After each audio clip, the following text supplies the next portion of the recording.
Gen Z అమ్మాయిలు ఎంత మంచిగా ఉంటారో ఒకసారి చూడండి, ఈ వీడియో చూపిస్తాం.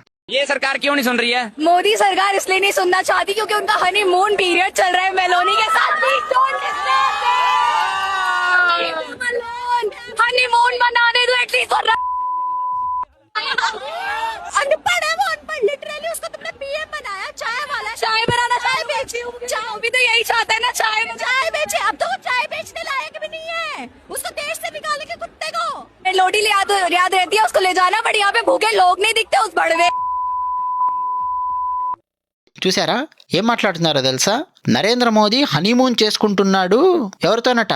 ఇటలీ ప్రధానమంత్రి మెలోనీతోట నరేంద్ర మోదీ హనీమూన్ చేసుకుంటూ ఉన్నాడట. ఇదండి వీళ్ళ మాటలు. ఏది మొన్న కాకరోచు ఉద్యమం జంతర్ మంతర్ ఢిల్లీలో వీళ్ళు చేసినటువంటి రచ్చ. నరేంద్ర మోదీ గారి కూతురు వయస్సు ఉంటుందండి, ఆమె ఇటాలియన్ ప్రధానమంత్రి. ఓకే, ఆయనకు ఆమెకు ఒక అక్రమ సంబంధం లాంటిది అంటగట్టి వీళ్ళు చేస్తున్నటువంటి హంగామా మనకు అంటే మన భారతదేశానికి ఇటలీకి మధ్య దౌత్య సంబంధాలను పెంపొందించడానికి నరేంద్ర మోదీ గారు ఏం చేశారు, ఎందుకు వెళ్ళారు, ఇటలీ ప్రధానమంత్రి గారిని ఎందుకు ఆహ్వానించారు భారతదేశానికి. అట్లా నరేంద్ర మోదీ గారు ఎన్నెన్నో దేశాలకు వెళ్ళారు. జర్మనీ వెళ్ళారు, మొన్న ఆస్ట్రేలియా వెళ్ళారు, ఇండోనేషియా వెళ్ళారు.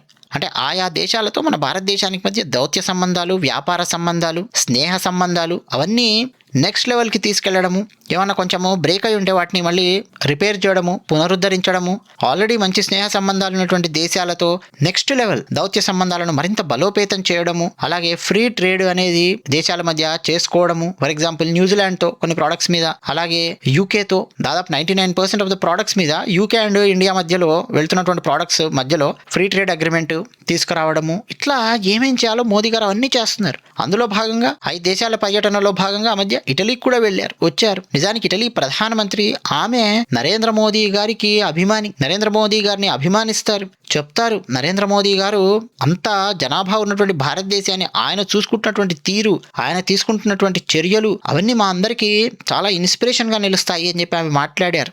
అలాగే ఇటలీ ప్రధానమంత్రి గారి మీద కూడా వీళ్ళందరికీ ఎందుకు కోపమో తెలుసా? ఆమె రైట్ వింగ్ కి చెందినటువంటి వ్యక్తి, డైరెక్ట్ గా ఓపెన్ గా మాట్లాడుతుంది. నరేంద్ర మోదీ గారు ఎలాగైతే మొన్న మధ్య హైదరాబాద్ వచ్చినప్పుడు అర్బన్ నక్సలైట్ గాళ్లను లెఫ్ట్ అండ్ రైట్ ఇచ్చారో సేమ్ అలాగే ఆమె కూడా మాట్లాడుతుంది ముందు నుంచి. అంటే వామపక్ష భావజాలం ఉన్నటువంటి వాళ్ళు అంటే ఆమెకు అస్సలు పడదు. లెఫ్ట్ అండ్ రైట్ లెఫ్టిస్ట్ గాళ్లను ఉతికారేస్తూ ఉంటుంది ఇటలీ ప్రధానమంత్రి. చాలా ఓపెన్ గా మాట్లాడుతుంది ఆమె. సో అది కూడా భారతదేశంలో ఉన్నటువంటి వామపక్ష భావజాలము ఉన్నటువంటి వాళ్ళకి చాలా మందికి నచ్చదు. అలాంటి రకరకాల గుంపులు, రకరకాల గ్రూపులు, రకరకాల విద్యార్థుల గ్రూపులు ఇవన్నీ మెల్లగా ఏం ప్లాన్ చేస్తున్నాయి, మోదీ గారికి ఆమెకు మధ్య ఏదో అక్రమ సంబంధం అంటగట్టిన రేంజ్ లో కామెడీలు చేస్తూ మోడీ హనీమూన్ చేసుకుంటున్నాడు ఆమెతోని అని చెప్పి మాట్లాడటము అసహ్యకరంగా. ఇదండి వాళ్ళు ఢిల్లీలో జంతర్ మంతర్ జెన్జీ ఉద్యమంలో చేసినటువంటి ఎన్నెన్నో వెధవ వ్యాఖ్యలలో ఇది కూడా ఒకటి అనమాట. ఇప్పుడు చెప్పండి అయ్యా మీరు, ఇది విద్యార్థుల విజయమా? ఏం చేశారు అక్కడ? నిజంగా ఉన్న విద్యార్థులు 5 to 10% అండి వెళ్ళిన వాళ్ళు, మొత్తం 90% ఇలాంటి కచరాగాళ్లే.